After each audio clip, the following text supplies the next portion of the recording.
So hello everyone, welcome to newspaper decoded. आज से हम द हिंदू का एडिटोरियल भी देखेंगे डेली।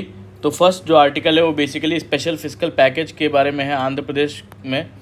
तो 2014 में आंध्र प्रदेश डिवाइड हुआ आंध्र प्रदेश और तेलंगाना में, जिसमें कि हैदराबाद जो कि एक मेजर रेवेन्यू सोर्स था वो तेलंगाना में आ गया और आंध्र प्रदेश से निकल गया।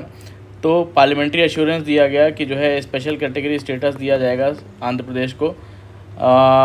तो अब ये बेसिकली क्या है कि आंध्र प्रदेश गवर्नमेंट की बहुत सारी पॉपुलिस्ट स्कीम्स चल रही हैं और वादे किए थे, तो उसकी वजह से गवर्नमेंट को बहुत ज़्यादा फिस्कल स्ट्रेस देखना पड़ रहा है। फिस्कल स्ट्रेस देखने का मतलब क्या है कि जो है गवर्नमेंट बहुत ज़्यादा पब्लिक डेट है, या तो बजट डेफिसिट है, या तो इनकम रेवेन्यू सोर्स बहुत कम है। तो ये फिस्कल स्ट्रेस का मतलब है।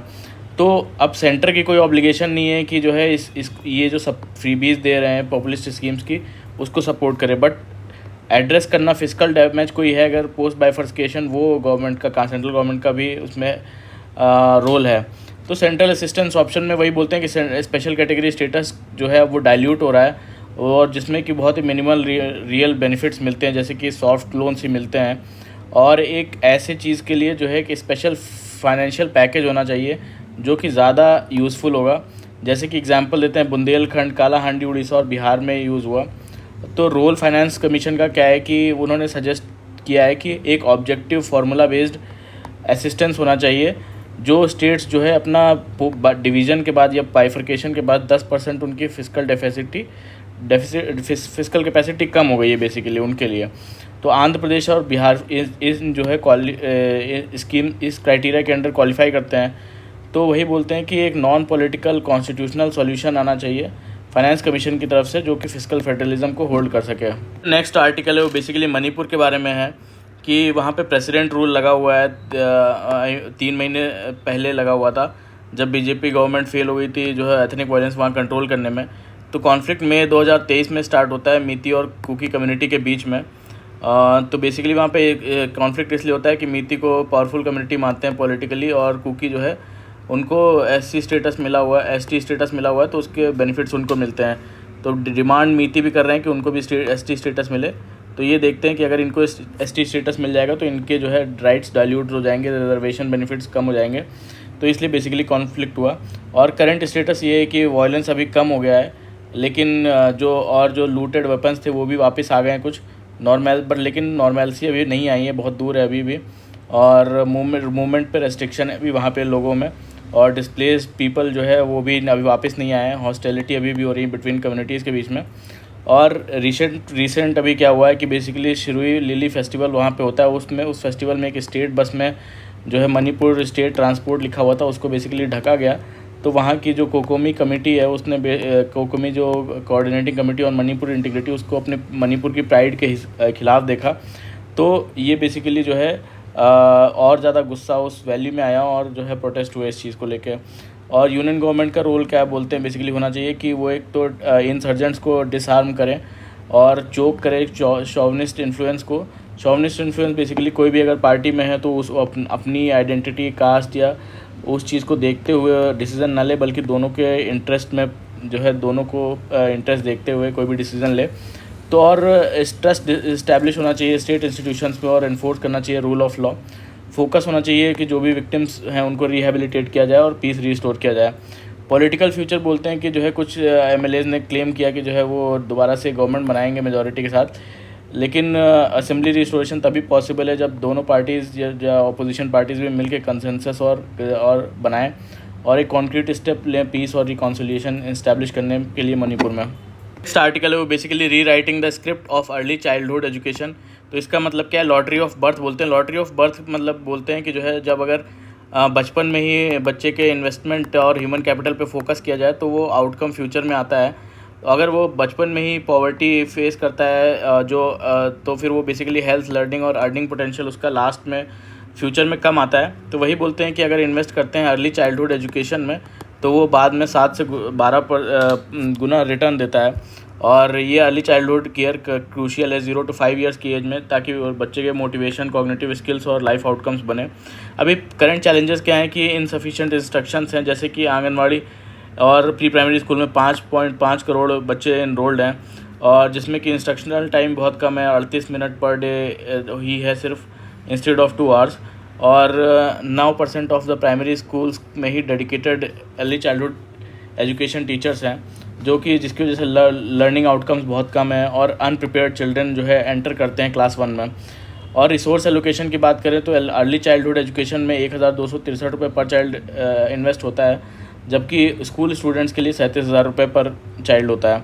और टीचर्स की शॉर्टेज है, मटेरियल्स अंडर यूज़ रह जाते हैं उसकी वजह से, और सुपरविज़न वीक है।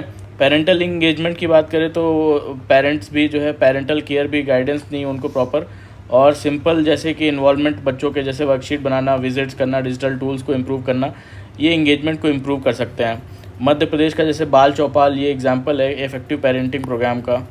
अब पॉजिटिव स्टेट इनिशिएटिव्स बताते हैं कि इसमें उत्तर प्रदेश में जैसे कि 11,000 EC एजुकेटर्स को हायर किया गया, तो एक पॉजिटिव स्टेप। उड़ीसा में शिशु वाटिकास चल रही हैं, जादुई पेटी किट्स चल रही हैं, है ना। तो व्हाट्सएप एडटेक ऐप्स जो है पेरेंटल इंगेजमेंट के लिए यूज़ किया जा रहा है।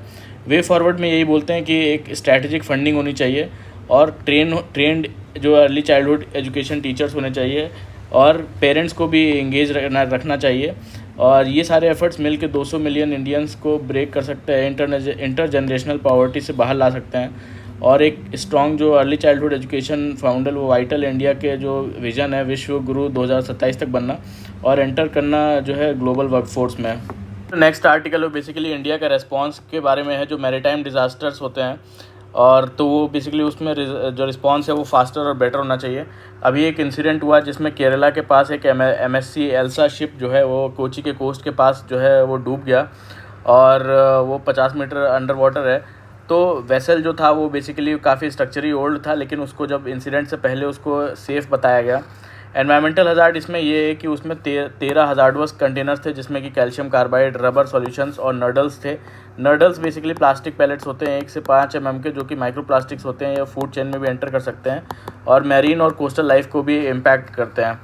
और इन सब में जैसे कैल्शियम कार्बाइड है वो भी सी बेड पे ही रहा, और अर्जेंट सेफ डिस्पोजल की जिसको ज़रूरत है।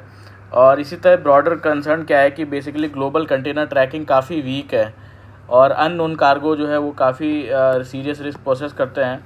इंसिडेंट ये हाईलाइट करता है कि हमारी लॉजिस्टिकल, एनवायरमेंटल और रेगुलेटरी चैलेंजेस मॉडर्न शिपिंग के लिए हैं, और बेसिकली इमरजेंसी रिस्पांस में अभी वहाँ की जो इंसिडेंट हुआ उसमें सैल्वेज टीम्स बनाई जा रही हैं इंटरनेशनल इंश्योरेंस प्रोटोकॉल के अंडर। और इंडियन कोस्ट गार्ड जो है वो नोडल एजेंसी हमारी, कोई भी अगर कोस्ट पे national oil spillage disaster contingency plan जो तैयार करती है इन सब चीज़ों के लिए। केरला का रिस्पांस जो है एक्सपेक्ट किया जा रहा है कि कोऑर्डिनेटेड होगा, जो पहला इससे पहले चेन्नई में भी ऑयल स्पिल हुआ था। स्ट्रैटेजिक इम्प्लीकेशन क्या है कि, और इंडिया जैसे कि अब बनने की कगार पे है कि शिपिंग ट्रैफिक इंक्रीज़ करना चाहता है और ट्रांसशिपमेंट हब बनना चाहता है, तो ये जो इवेंट है वो बेसिकली टेस्ट करता है इंडिया की मैरीटाइम डिज़ास्टर प्रिपेयर्डनेस कितनी है। और केरला का जो केरला का जो इंसिडेंट है ये बेसिकली की इंडिकेटर है कि नेशनल कैपेसिटी कितनी है हमारी मैनेज करने के लिए फ्यूचर जो मैरीन क्राइसिस होंगे उनको। नेक्स्ट आर्टिकल है वो basically is 3 year practice mandate for judicial service welcome. तो अभी एक सुप्रीम कोर्ट ने दोबारा रीइंस्टेट किया एक अपना डिसीजन, जिसमें कि जो एंट्री लेवल जुडिशल सर्विसेज होती हैं उसमें 3 ईयर की मिनिमम प्रैक्टिस, लीगल प्रैक्टिस करना ज़रूरी है before applying this entry level judicial service. तो ये बेसिकली 2002 की जो रूलिंग है उसको रिमूव करके जो है प्रैक्टिस रिक्वायरमेंट दोबारा से रीइंस्टेट करता है। तो बोलते हैं कि ये रिफॉर्म क्या जस्टिफाइड है, तो 2 लोग अपने देते हैं अपना व्यूज़। तो ये पहले भारत चुग जो अपोज करते हैं वो बोलते हैं कि काफ़ी 3 ईयर की प्रैक्टिस को ज़्यादा वैल्यू ऐड नहीं करेगा, और एम्पेरिकल कोई सपोर्ट है नहीं इसका कि जो है एफिशिएंसी इंक्रीज़ होगी, और सिस्टमिक फ्लॉज को ये जो है एड्रेस नहीं करता है। प्रशांत रेड्डी जी फेवर में बोलते हैं कि राइट डायरेक्शन में है, और हाई कोर्ट और bar council have noted poor performance of fresh graduates, क्योंकि फ्रेश ग्रेजुएट्स की पुअर परफॉर्मेंस नोट की गई है। रियल वर्ल्ड एक्सपोजर वाइटल है, जो कि उनको कोर्ट रूम में एक्सपोजर के थ्रू मिलेगा फॉर साउंड जजमेंट। तो अब ये बेसिकली बोलते हैं कि क्या जुडिशियल ट्रेनिंग जो है वो कंपनसेट कर सकती है। तो रेड्डी जी बोलते हैं ट्रेनिंग एकेडमीज़ जो है वो बेसिकली अंडर इक्विप्ड हैं हमारी, और मैच्योरिटी और लाइव एक्सपीरियंस जो है वो क्लासरूम्स में नहीं मिल सकता। तो अब चुग जी क्या कहते हैं कि एग्री करते हैं लाइफ एक्सपीरियंस मैटर करता है, बट अनलेस जुडिशियल सर्विसेज जब तक अट्रैक्टिव नहीं होंगी, ओल्डर और एक्सपीरियंस कैंडिडेट्स उसमें वापस से नहीं आएंगे। तो अब ये बोलते हैं कि जो है रूल क्या ये मिसयूज़ किया जाएगा, तो बेसिकली ये बोलते हैं कि ये रूल बेसिकली मेयर फॉर्मेलिटी ना रह जाए विदाउट स्ट्रक्चर्ड असेसमेंट के, और एक वेरीफिएबल डिजिटल लॉग की ज़रूरत है, जैसे कि ऑर्डर शीट, कोर्ट अपीयरेंस और नॉन लिटिगेटिंग रूल्स जो है वो भी इसमें नहीं है, जैसे कि इन हाउस काउंसिल। तो सोशल इम्पैक्ट बताते हैं बेसिकली टॉप टैलेंट्स के लिए डेटरेंट है, जैसे डिस्करेज करेगा ब्रिलियंट कैंडिडेट्स को, स्पेशली मार्जिनलाइज्ड और एम्पावर्ड बैकग्राउंड्स को। और जो पहले का सिस्टम था वो लेवल प्लेइंग फील्ड जो है डाल रहा था कि एग्ज़ाम देकर डायरेक्ट आ रहे थे विदाउट प्रैक्टिसिंग। तो जेंडर कंसर्न्स भी हैं इसमें, और क्योंकि जो है इम्पैक्ट कर सकता है वुमेंस को, जो कि सोशल और फाइनेंशियल बैरियर से पहले जूझ रहे होते हैं, तो स्ट्रगल करना इतना लॉन्ग लिटिगेशन कैरियर।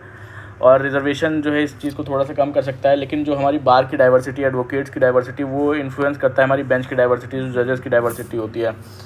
तो लीगल और कॉन्स्टिट्यूशनल इश्यूज़ क्या हैं बेसिकली, रेड्डी जी बोलते हैं कि जो है सुप्रीम कोर्ट की कोई अथॉरिटी नहीं है आर्टिकल 234 के अंडर ये डिक्टेट करने के लिए जो एलिजिबिलिटी क्राइटेरिया है, ये पावर स्टेट गवर्नमेंट और पब्लिक सर्विस कमीशंस के पास होती है और हाई कोर्ट के पास है।